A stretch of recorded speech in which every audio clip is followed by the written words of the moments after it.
ಕರ್ನಾಟಕದ ಪಾಲಿಗೆ ಬಹಳ ನಿರಾಶಾದಾಯಕ ಬಜೆಟ್ ಆಗಿದೆ. ನಾನು ಇನ್ನೂ ಕೂಡ ಪೂರ್ಣ ಬಜೆಟ್ ಅನ್ನ ಓದಿಲ್ಲ. ಈ ನಿರಾಶಾದಾಯಕ ಬಜೆಟ್ ವಿಚಾರಕ್ಕೆ ಸಂಬಂಧಪಟ್ಟಂತೆ ಸಿಎಂ ಸಿದ್ದರಾಮಯ್ಯನವರು ಕೇಂದ್ರ ಬಜೆಟ್ ಬಗ್ಗೆ ಪ್ರತಿಕ್ರಿಯೆ ಕೊಟ್ಟಿದ್ದಾರೆ.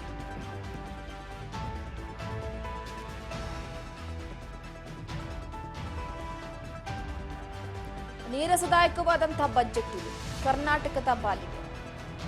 ಪೂರ್ಣ ಬಜೆಟ್ ಓದಿಲ್ಲ, ಓದ್ತೇನೆ. ಸಿದ್ದರಾಮಯ್ಯನವರು ಕೇಂದ್ರ ಬಜೆಟ್ ಬಗ್ಗೆ ಪ್ರತಿಕ್ರಿಯೆ ಕೊಟ್ಟಿದ್ದಾರೆ. ಮೈಸೂರಿನಲ್ಲಿ ಮುಖ್ಯಮಂತ್ರಿ ಸಿದ್ದರಾಮಯ್ಯನವರು ಸುದ್ದಿಗೋಷ್ಠಿಯನ್ನು ನಡೆಸಿ ಕೇಂದ್ರ ಸರ್ಕಾರದಿಂದ ದೂರದೃಷ್ಟಿ ಇಲ್ಲದ ಬಜೆಟ್ ಮಂಡನೆಯಾಗಿದೆ. ನಾವು ಮನವಿಯನ್ನ ಮಾಡಿದ್ದ ಯಾವುದೇ ಯೋಜನೆ ಕೂಡ ಘೋಷಿಸಿಲ್ಲ ಅನ್ನುವಂತಹ ವಿಚಾರವನ್ನ ಇಲ್ಲಿ ಸದ್ಯಕ್ಕೆ ಹೇಳಿಕೆ ಕೊಟ್ಟಿದ್ದಾರೆ. ಕರ್ನಾಟಕದಿಂದ ಕೆಲವೊಂದಿಷ್ಟು ಬೇಡಿಕೆಗಳನ್ನ ಕಳುಹಿಸಿಕೊಡಲಾಗಿತ್ತು, ರಾಜ್ಯದ ಬೇಡಿಕೆಗಳನ್ನ.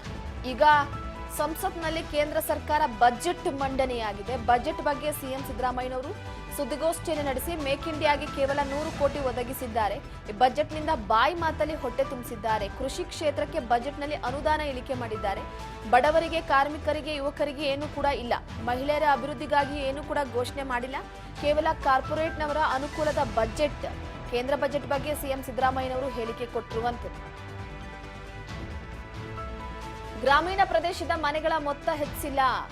ನರೇಗಾ ಯೋಜನೆ ಅನುದಾನ ಇಳಿಸಿದ್ದಾರೆ. ಕರ್ನಾಟಕಕ್ಕೆ ಮೋದಿ ಸರ್ಕಾರ ಚೊಂಬು ನೀಡಿದೆ.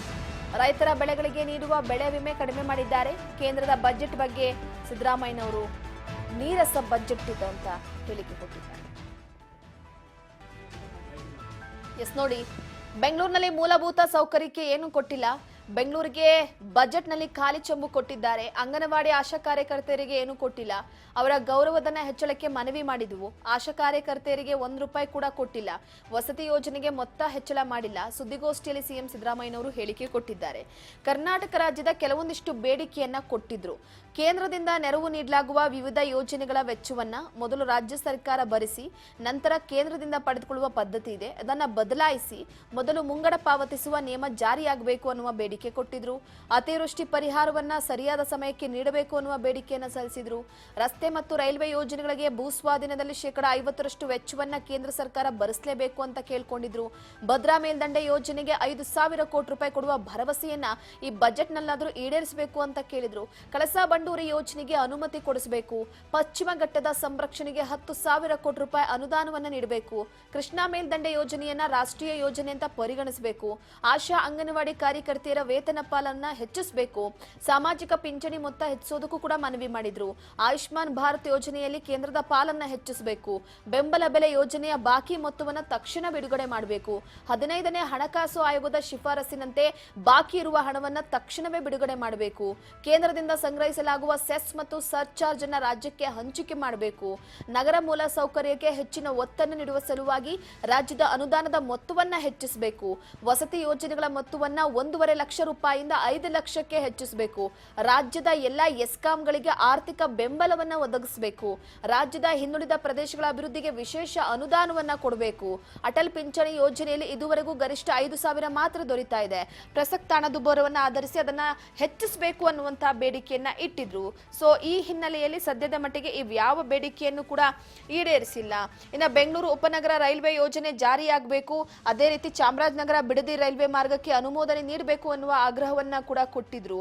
ಸೊ ಈ ಹಿನ್ನೆಲೆಯಲ್ಲಿ ಕೇಂದ್ರ ಸರ್ಕಾರ ಕೊಟ್ಟಂತಹ ಬೇಡಿಕೆಯ ವಿಚಾರಕ್ಕೆ ಸಂಬಂಧಪಟ್ಟಂತೆ ರಾಜ್ಯ ಸರ್ಕಾರ ಕೊಟ್ಟಂತಹ ಬೇಡಿಕೆಯ ವಿಚಾರಕ್ಕೆ ಸಂಬಂಧಪಟ್ಟಂತೆ ಕೇಂದ್ರ ಸರ್ಕಾರ ಯಾವ ಬೇಡಿಕೆಯನ್ನು ಕೂಡ ಇಲ್ಲಿ ಈಡೇರಿಸಿಲ್ಲ ಅನ್ನುವಂಥದ್ದು.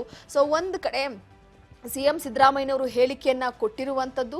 ಅದರ ಜೊತೆಗೆ ಹಿಂದಿನ ಕೇಂದ್ರ ಬಜೆಟ್ನಲ್ಲಿ ಬಿಹಾರಕ್ಕೆ ವಿವಿಧ ರಸ್ತೆ ಯೋಜನೆಗಳಿಗೆ ₹26,000 ಕೋಟಿ ಅನುದಾನ, ಆಂಧ್ರಕ್ಕೆ ಸುಮಾರು 15,000 ಕೋಟಿ ಅನುದಾನ ಕೊಟ್ಟಿತ್ತು. ಬೇರೆ ರಾಜ್ಯಗಳಿಗೆ ದ್ರೋಹ ಮಾಡಿದ್ದನ್ನ 2025-26ನಲ್ಲಿ ಸರಿಪಡಿಸಬೇಕು ಅಂತ ಒಂದು ನಿರೀಕ್ಷೆಯನ್ನ ಇಟ್ಟಿದ್ರು. ಅದು ಕೂಡ ಸದ್ಯಕ್ಕೆ ಈಡೇರಿಲ್ಲ. ಅದರ ಜೊತೆಗೆ ದೇಶದ ಅಭಿವೃದ್ಧಿಯ ಬಗ್ಗೆ ಗಮನ ಹರಿಸಬೇಕಾಗಿದೆ. ಕೇಂದ್ರ ಸರ್ಕಾರ ತನ್ನ ಬೇಳೆಯನ್ನ ಬೇಯಿಸಿಕೊಳ್ಳೋದಕ್ಕಷ್ಟೇ ಅಲ್ಲ, 2025-26 ಕೇಂದ್ರ ಬಜೆಟ್ನಲ್ಲಿ ರಾಜ್ಯಗಳಿಗೆ ಅನ್ಯಾಯ ಮಾಡಿದ್ರೆ GDP ಕುಸಿಯೋದಕ್ಕೆ ನಾಂದಿ ಆಗಬಹುದು ಅನ್ನೋ ವಿಚಾರವಾಗಿ. ಇನ್ನ ಹೊಸ ಯೋಜನೆಗಳ ನಿರೀಕ್ಷೆ ಕೂಡ ಇತ್ತು ಒಂದಷ್ಟು ಸರ್ಕಾರದ ಕಡೆಯಿಂದ.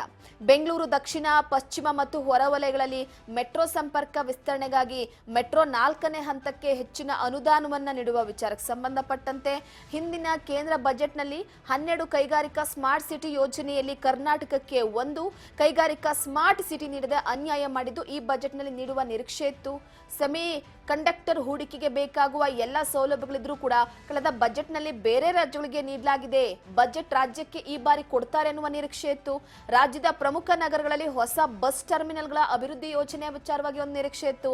ರಾಜ್ಯದ ವಿವಿಧ ಜಿಲ್ಲೆಗಳಲ್ಲಿರುವ ರೈತರಿಗೆ ಬೆಂಬಲ ಬೆಲೆ ನೀಡೋದಕ್ಕೆ ಹೊಸ ಕೋಲ್ಡ್ ಸ್ಟೋರೇಜ್ ಸ್ಥಾಪನೆ ಮಾಡುವ ವಿಚಾರವಾಗಿ, ಅದನ್ನ ಬಿಹಾರದಲ್ಲಿ ಸ್ಥಾಪನೆ ಮಾಡುವ ವಿಚಾರಕ್ಕೆ ಸಂಬಂಧಪಟ್ಟಂತೆ ಒಂದು ಕಡೆ ಈ ಬಾರಿಯ ಬಜೆಟ್ನಲ್ಲೂ ಕೂಡ ಹೇಳಿಕೆ ಕೊಟ್ಟಿದ್ದಾರೆ. ಸೊ ಕೃಷಿ ಚಟುವಟಿಕೆಗೆ ನೆರವಾಗುವುದಕ್ಕೆ ಹೊಸ ಕೆರೆಗಳ ಪುನರ್ ವ್ಯವಸ್ಥೆಗೊಳಿಸೋದಕ್ಕೆ ಸುಧಾರಣೆ ಬೇಕಾಗಿದೆ. ಹೂಳೆತ್ತೋ ಕೆಲಸಗಳಾಗಿರ್ಬೋದು, ಕೆರೆ ಅಭಿವೃದ್ಧಿ ಆಗಿರ್ಬೋದು.